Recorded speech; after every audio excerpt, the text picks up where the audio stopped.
Ito ang mensahe ng Panginoon. 1 Peter chapter 4 verse 7. Ito ang mensahe ni Lord.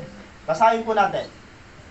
1 Peter chapter 4 verse 7. The end of all things is at hand. Okay? Therefore, be self-controlled and sober-minded by the sake of your prayers. Sabi sa Tagalog, malapit na ang wakas ng lahat ng bagay, kaya't maging mapagtimpi kayo at mapanatilihing malinaw ang inyong pag-iisip upang kayo'y makapanalangin. Okay, si Pedro. Nagsabi si Pedro, malapit na ang wakas. Ang kausap ni Pedro dito ay mga Kristiyano sa panahon niya. At sinasabi ni Pedro, mga kapatid, malapit na ang wakas. Kaya lang, huwag kayong matakot sa salitang wakas. Okay? So, sabi, the title of this message, The End is at Hand. Malapit na ho ang wakas. Yan. Sure tayo dyan ha? Sure tayo. Hindi natin pwede sabihin ay, Pastor, may extension pa yan, tatagal pa. Hindi ho. Sa panahon natin, ito na yung pinaka-last. Sabi mamaya dito sa conclusion ni Pedro, tayo ay namumuhay sa huling panahon. Ano ang ating unang naiisip kapag narinig natin ang salitang malapit na ang wakas? Pag sinabi ho yung salitang malapit na ang wakas, ang number one na iniisip ng maraming tao ay pagkagunaw. Tama? Ay malapit na ang wakas. Pag ang sinasabi natin ng pag inuusapan ay malapit na ang wakas, ang tendency isip ng mga tao, yung response ng tao, yung malapit na magwakas ay malapit na magunaw. O malapit na mawasak ang sanlibutan. Which is, normally speaking, yun talaga ho ang una natin naiisip. Kasi pag sinabing wakas, syempre dilubyo ho yan. Syempre ho, pag sinabing wakas, katulad nung kay Noah, nagunaw ang mundo, pero ho, ito ho ang gusto kong ibigay sa inyo ngayong araw na ito. Ang salitang wakas ay hindi laging nangangahulugan ng katapusan. Dahil maaari din itong tumutukoy sa isang bagay o pangyayari na malapit ng maganap. Yun ang ating pag-uusapan na sinabi ni Pedro, nung sinabi niya malapit na ang wakas, may gustong sabihin si Pedro na malapit na mangyari. Okay? Yun ang context niyan. Sa Biblia, tumutukoy madalas ang salitang malapit na ang wakas sa panahon ng pagbabalik muli ng Panginoon. Pag sinabi, nabasa nyo, malapit na ang wakas, ang tinutukoy niyan yung muling pagbabalik ni Jesus Christ. Alin ho ang mauuna? Magugunaw muna ang mundo o babalik na si Jesus? Si Jesus muna yung babalik, tama? Kasi kung mauuna yung gunaw, kawawa naman tayo, wala ho yung hope natin doon, pero mauunang bumalik si Jesus bago ho magunaw ang mundo. So babalik si Jesus, sure tayo dyan. Maaari din ang sinasabi nito ay kaganapan ng mga hulang nakasulat sa kasulatan. Yung binasa ko kanina sa Revelation, maaaring yun ang sinasabi na malapit ng wakas, nangyayari na yung 4 na kabayo. Yung puti, yung itim, yung pula at yung malamlamang kulay. Maaaring nangyayari na at hindi na maaaring nangyayari na, talagang nangyayari na. Sabi dito, katuparan ng mga pangako ng Diyos. Isa ho sa pag sinabing malapit na ang wakas, ay katulad ng sinabi ni Ama, salita ng Diyos na malapit ng maganap. So tandaan po ninyo pag sinabi ho malapit na ang wakas, huwag kayong matakot dahil ang sinasabi niyan, maaaring yung muling pagparito ng Panginoon dahil sure na babalik si Jesus.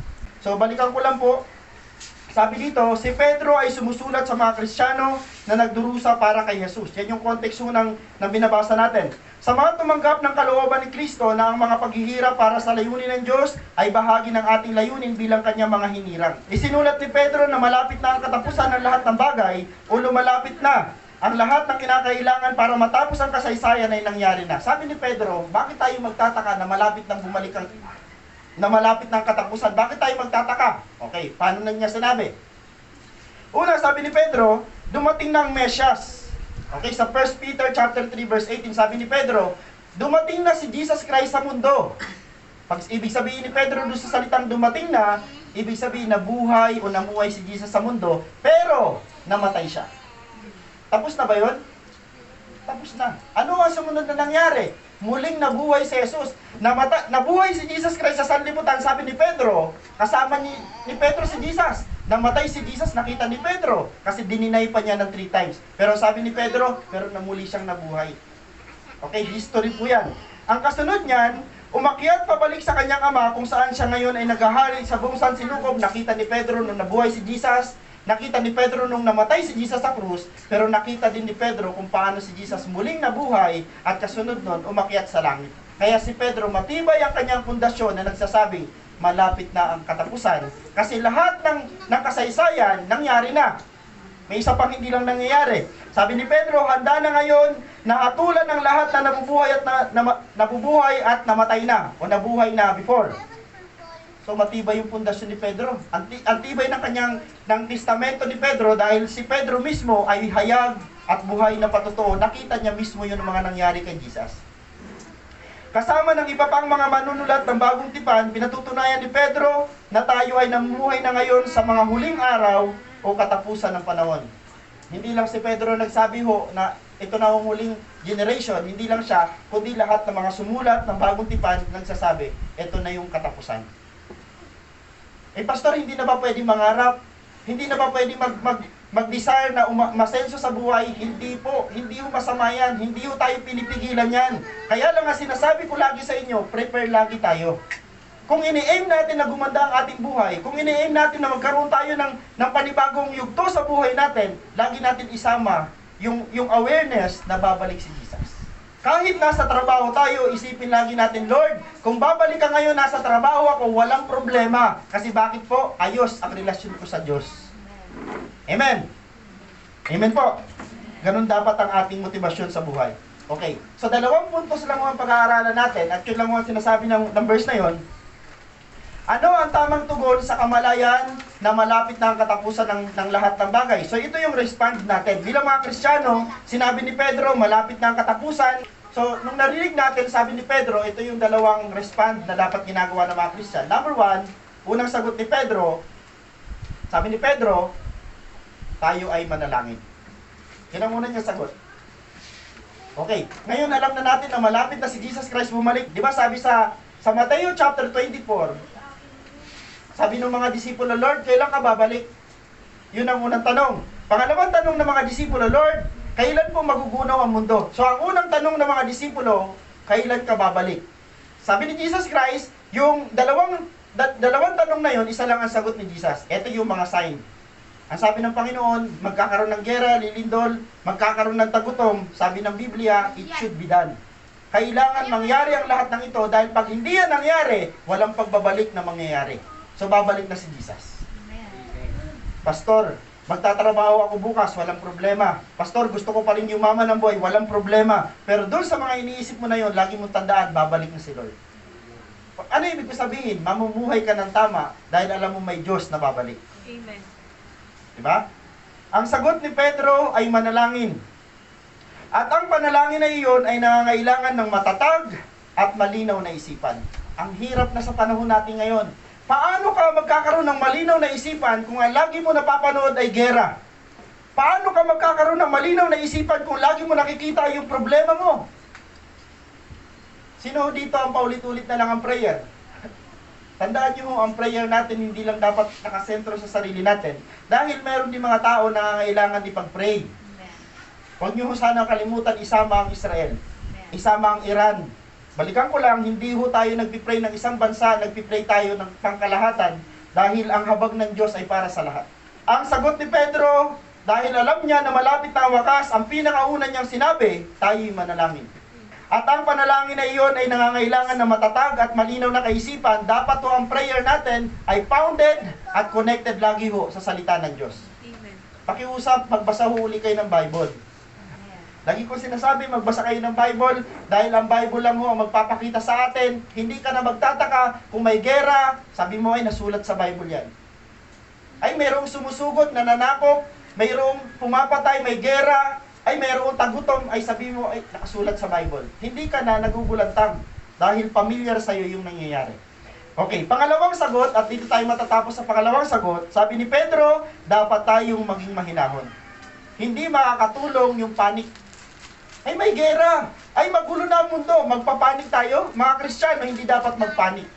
Dapat tayo, number 1, pag nakikita natin na nangyayari na yung mga prophecy sa Biblia, hindi tayo kailangan magpanik. Number 1, kailangan natin mag-pray.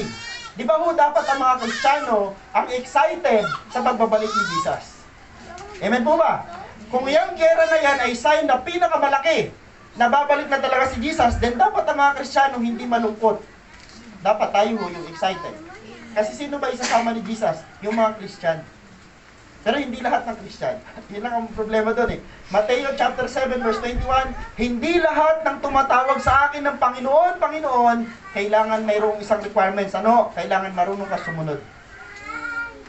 Okay? Dapat tayong maging mahinahon. Ito ho ang isang bagay na gusto kong linawin sa buhay ng bawat isa.